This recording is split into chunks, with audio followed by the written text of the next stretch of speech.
Olá!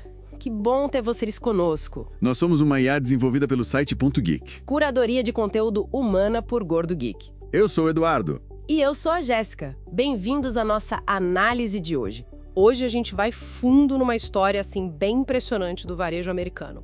A Circuit City. Uma empresa que nasceu quase sem querer, virou um monstro dos eletrônicos e, de repente, puf, implodiu. Exato. E a gente tem um material bem rico para isso, né? Um PDF super detalhado contando a saga toda e um vídeo no YouTube que, olha, aponta uns erros assim bem específicos e dolorosos. Nossa missão aqui é tentar entender essa montanha russa. Como que uma empresa tão gigante, tão dominante, some do mata. E o que essa volta dela no digital diz pra gente hoje? É uma análise cheia de reviravoltas, com certeza. E talvez algumas lições importantes sobre negócios no meio disso tudo. Bom, vamos começar pelo começo, que é quase coisa de filme, né? Samuel Wurtzel, o fundador, 1949, ele tá de férias em Richmond, na Virgínia. Isso. Aí ele tá lá, no barbeiro, imagina a cena, e ouve a conversa. Ah, a TV tá chegando aqui na cidade. Cara, aquilo acendeu uma luz na cabeça dele na hora. Total. Ele largou as férias, largou tudo, se mudou para Richmond e abriu a Wards Company. Foi a primeiríssima loja de TVs da cidade. E o nome Wards, uma sacada, né? Uma super sacada.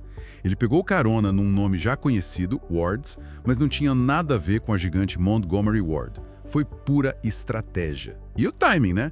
Pós-guerra, a TV explodindo nos lares americanos. Perfeito. E, desde o início, o foco era diferente, né? Não era só vender a caixa. Tinha essa coisa do conhecimento técnico, do atendimento. Exatamente. Esse foi um diferencial que marcou a empresa desde cedo. E deu certo, né? O PDF mostra que já em 1959, 10 anos depois, eles tinham 4 lojas e faturavam tipo $1 milhão por ano. Um bom começo. Um ótimo começo. Mas aí veio a fase de construir o império mesmo. Anos 60, né? Isso aí. Em 1961, eles abriram um capital, o que deu fôlego para crescer, e começaram as aquisições, comprando outras empresas em vários estados. Foi uma expansão mais agressiva. E eles não ficaram parados no formato, né? Experimentaram bastante coisa. Muito. O PDF cita, por exemplo, vendas por correspondência, com a Dixie Hi-Fi.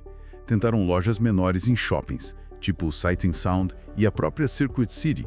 Era uma busca pelo modelo ideal. Até que veio a grande sacada, o Superstore, o tal do The Wards Loading Dock em 1974. Esse foi o ponto de virada, sem dúvida. A ideia era genial para a época. Um lugar enorme onde você podia ver, tocar, comparar todos os eletrônicos. Ninguém fazia isso direito. E aí, em 1981, eles padronizaram isso. Virou a Circuit City Superstores. Foi aí que a marca se consolidou nacionalmente, né? Já com o Alan Wurtzel, o filho do Samuel, no comando. Exato. O Alan Wurtzel foi quem arquitetou essa expansão e a criação da marca forte. Ele pegou a base do pai e transformou num gigante nacional. E aí chegamos nos anos 80, a chamada Era Dourada. Cara, os números são absurdos. Sob o CEO Rick Sharp, que ficou de 86 a 2000. É impressionante. A receita foi de uns $175 milhões para mais de 10 bilhões. Chegaram a ter mais de 600 lojas em 2000.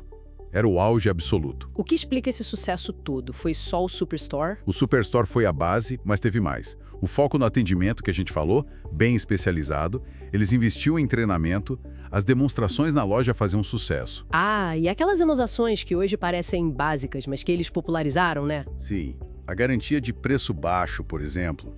Os planos de serviço estendido, os famosos ESPs. E eles não tinham medo de arriscar, né? Até diversificaram. Verdade.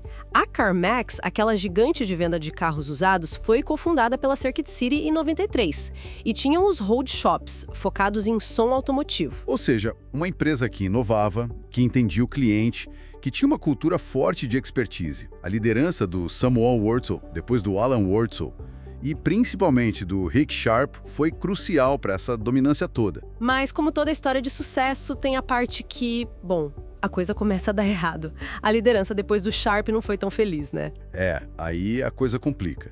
O Alan McCallum, que assumiu em 2000, já pegou um cenário mais difícil, a concorrência aumentando, principalmente da Best Buy. E teve o fracasso do DivX. Ah, o DivX, lembro disso, um formato de disco que era tipo um DVD alugável, né? Que ninguém comprou a ideia. Exato. O investimento que não deu retorno. Mas o período realmente apontado como mais destrutivo, tanto no PDF quanto no vídeo, e até no livro do Alan Wurtzel, foi a gestão do Philip Schoonmaker, de 2006 a 2008. O que aconteceu ali? O vídeo do YouTube pega pesado nessa parte. Pega mesmo. As fontes falam numa mudança radical na cultura da empresa. Aquela cultura de confiança, de expertise, foi sendo substituída por uma cultura de medo, de intimidação. Muita pressão por resultados a qualquer custo. E decisões estratégicas bem questionáveis, né? O vídeo lista várias que, olhando hoje, parecem loucura. Sim, é uma sequência que impressiona. Por exemplo, lá em 2000, eles decidiram parar de vender eletrodomésticos grandes. Geladeira, fogão, máquina de lavar. O quê? Mas isso vendia muito, não? O vídeo fala em 1,6 bilhão de dólares por ano? Exatamente. A justificativa na época era: vamos focar em eletrônicos menores, economizar espaço, evitar a concorrência pesada nesse setor. Só que eles perderam todo o boom imobiliário que veio depois, quando as pessoas compravam casas novas e precisavam equipá-las. E ainda gastaram uma grana preta para reformar as lojas, né? Para preencher o espaço vazio. Uma fortuna. O vídeo menciona 1,5 bilhão de dólares gastos nessas adaptações. Um dinheiro que foi pro ralo, basicamente. Nossa, e não parou por aí, né? Teve a questão da comissão dos vendedores. Essa foi outra decisão fatal, em 2003. Acabaram com o sistema de comissão. A ideia era, talvez, tornar o preço final mais baixo, sei lá, mas o efeito foi devastador na motivação da equipe. Imagino. O vendedor que entendia tudo, que ajudava o cliente, perdeu o incentivo. Perdeu total. O vídeo diz que 3.900 vendedores experientes pediram demissão ou foram demitidos logo depois disso. Gente que conhecia o produto, que sabia vender. As vendas, claro, despencaram. E ainda teve a parceria exclusiva com a Verizon em 2004, limitando a venda de celulares. Sim, uma decisão que hoje parece incompreensível. Se você não era cliente da Verizon, simplesmente não tinha por que ir na Circuit City comprar celular. Alienaram uma parte enorme do mercado. E compraram uma empresa no Canadá, a Interten, em 2004. Isso. Gastaram 284 milhões de dólares e logo de cara tomaram um processo por causa do nome Radio Shack, que a Interten usava lá sob licença. Perderam o processo e depois tiveram que vender tudo. Outro negócio que deu errado. Cara, é uma sequência. Mas talvez a pior decisão, a mais simbólica do desmonte, foi a demissão em massa de 2007, né? Essa foi talvez a pá de cal na cultura da empresa. Para cortar custos, demitiram 3.400 funcionários. Quem? Justamente os mais antigos, os mais experientes, os que ganhavam um pouco mais. E contrataram quem no lugar? Novatos, com salários bem mais baixos, claro.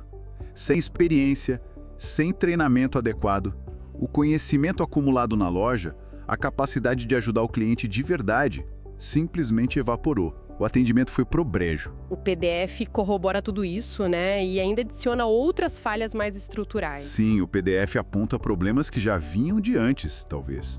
Localizações de loja ruins, por exemplo. Muitas vezes eles escolhiam o ponto pensando só no aluguel barato e não na conveniência para o cliente ou na visibilidade. E a lentidão para pegar as novas ondas. Também. Demoraram para abraçar os games com força, demoraram para ter produtos da Apple de forma competitiva. Enquanto isso, a Best Buy e outras iam ganhando terreno. O e-commerce deles também era fraco, especialmente comparado com a Amazon, que já crescia forte. E a gestão de estoque que você mencionou? Comprar mais do que vendia. Exato. Um problema clássico de varejo mal gerido. Acumulavam um produto encalhado, perdiam dinheiro, precisavam fazer liquidações agressivas que prejudicavam a imagem e a margem. Um ciclo vicioso. Com tudo isso junto, não tinha como dar certo, né? A Best Buy e o Walmart foram comendo o mercado deles. Foram. As reclamações de clientes dispararam. A imagem da marca foi se desgastando rapidamente. E aí veio o golpe de misericórdia. A crise financeira de 2008. Exatamente. Com a economia americana em parafuso, o crédito sumiu.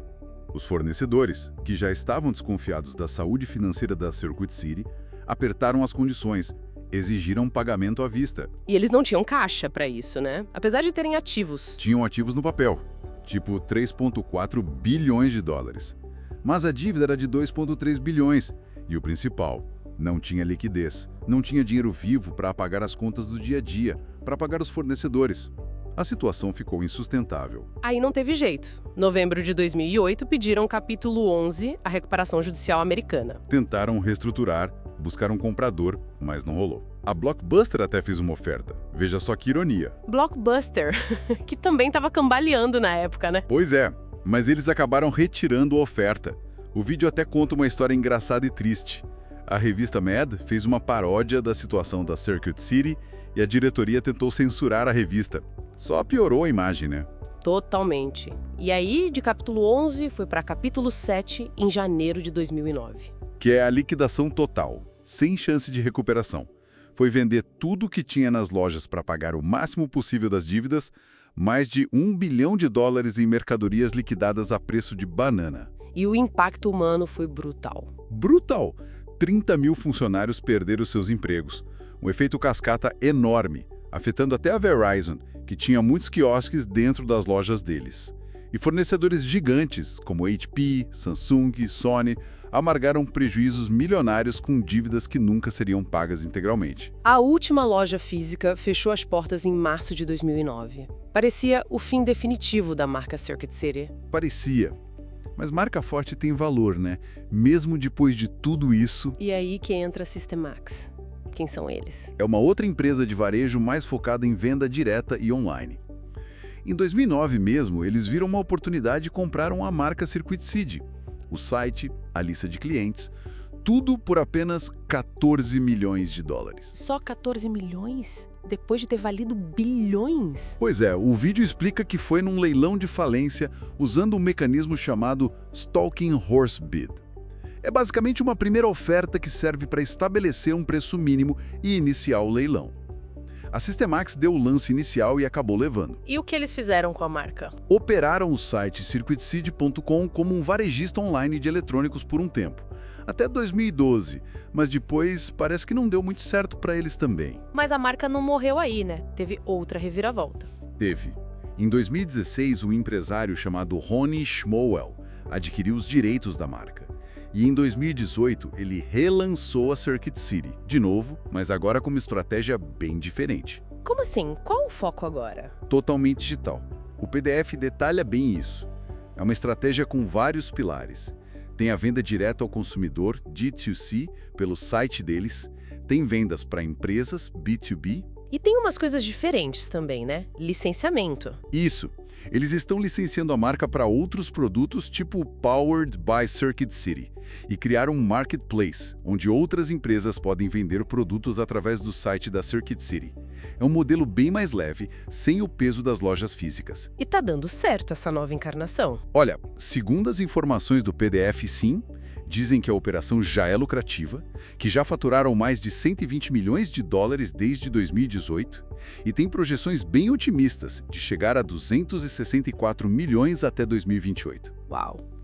E qual o segredo? É a nostalgia? Com certeza a nostalgia é um fator-chave.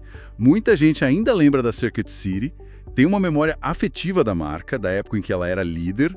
Eles estão apostando forte nesse reconhecimento. O vídeo levanta umas dúvidas sobre os planos antigos de voltar com lojas físicas, talvez em parceria, né? Menciona essa possibilidade, talvez como loja dentro da loja, em outros varejistas. Mas pelo que parece, o foco principal agora é mesmo digital. Aproveitar a força que a marca ainda tem online e nesse modelo mais flexível. É impressionante como uma marca pode ir tão alto e cair tão feio, né? Demais. A história da Circuit City é realmente um estudo de caso incrível. Mostra a importância da inovação constante, como a cultura interna pode construir ou destruir uma empresa e os perigos enormes da complacência de achar que o sucesso é garantido. E, claro, o impacto devastador de decisões estratégicas erradas tomadas em sequência. E fica essa pergunta no ar, né? Será que essa força da nostalgia, essa memória afetiva é suficiente para reerguer de verdade uma marca com um fim tão traumático? Especialmente hoje, com a concorrência online tão brutal, Ou essa lembrança tem um prazo de validade no mercado? É a grande questão para essa nova fase da Circuit City. Só o tempo dirá se a aposta na marca e na memória vai ser suficiente para um retorno triunfal.